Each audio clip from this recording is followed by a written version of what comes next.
it's Beth, and I've got a journal with me video. I am using a B6 Slim Tomoe River notebook that does have dots printed on it, so it's dot grid Tomoe River paper in white.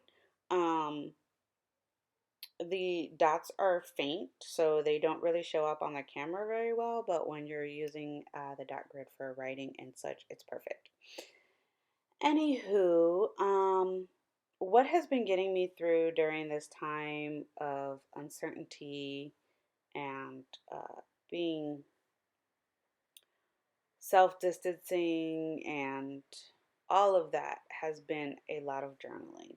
Um, it's just really helped me get through this time. So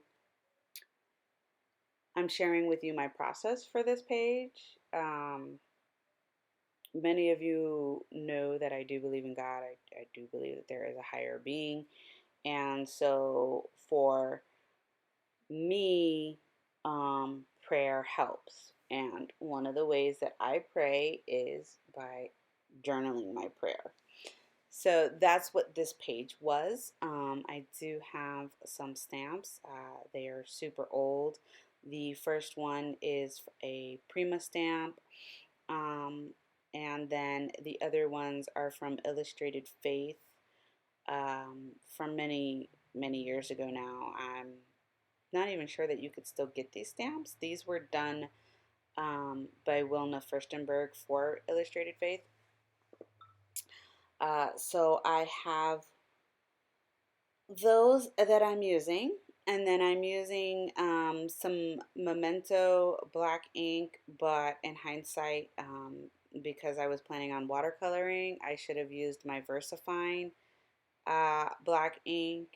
You can see towards the video in it with the watercolors that the ink does run a little bit. And that's because I used Memento black ink and not my VersaFine. VersaFine black ink is waterproof, and that's what I should have used. What you saw me doing there before was when I was rubbing the stamp on my hand was I was conditioning that stamp because it looked like I had never used this one. I took a very long hiatus from any type of journaling and art journaling when we were living in Florida, and I'm just getting back into using all of my supplies. So I'm coming across some stamps that I never even used, and I'm just really trying to use my stash. I don't have the funds right now for any extra ness. If you're part of my newsletter, you know that my husband was laid off. So I just don't have it. So I'm digging in my stash for all the things. I did also notice during this process that I lost tons of my Prismacolor um, pencils in the move, and I'm so saddened by that.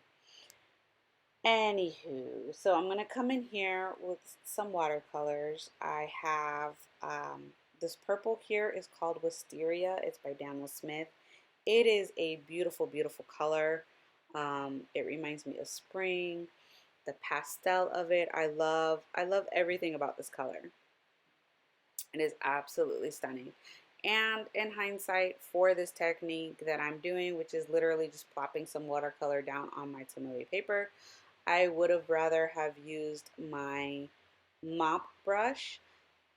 I don't know why I didn't, but I didn't. So I'm using this Princeton brush, which I have to say by far happens to be one of my most favorite watercolor brushes now for doing detail work, but not for just adding watercolor to my paper for journaling purposes. This was not um, the brush that I would have preferred to have used. I really would have preferred my mop brush. And then that magenta color um, is stunning and looks really well with the wisteria. Now you can see my mini me is coming in, and what she's doing is she is borrowing my watercolors so that she can make her own palette. And she's telling me how pretty she thinks the maroon and the wisteria are. And then we started talking about this green, which is funny name, Hooker's Green. Um, was way brighter than I had expected. It was not the color that I had wanted. So I ended up covering it up somewhat, not all the way, with some neutral tint. And in the end, it doesn't bother me. Again, this is just for journaling purposes. So I'm fine with it. It was just not the green that I was going for, um, at all. And that happens, you never know. Sometimes you think something's going to look one way and it doesn't, and it's fine. So I painted the other side with the neutral tint in that green, and now I'm just drying everything with my heat gun. I have to be very careful with the Wagner heat gun, and the Tomoe paper, because the heat gun gets so hot that I can burn the paper, and I do not like burnt Tomoe River paper. It's just not my cup of tea. So I do, when I use this heat gun on here, I do tend to be as careful as possible. I move it around a lot and I don't get too close to my paper. So that is just a tip for you. If you happen to have this heat gun, um, be careful because you can burn the Tomoe paper.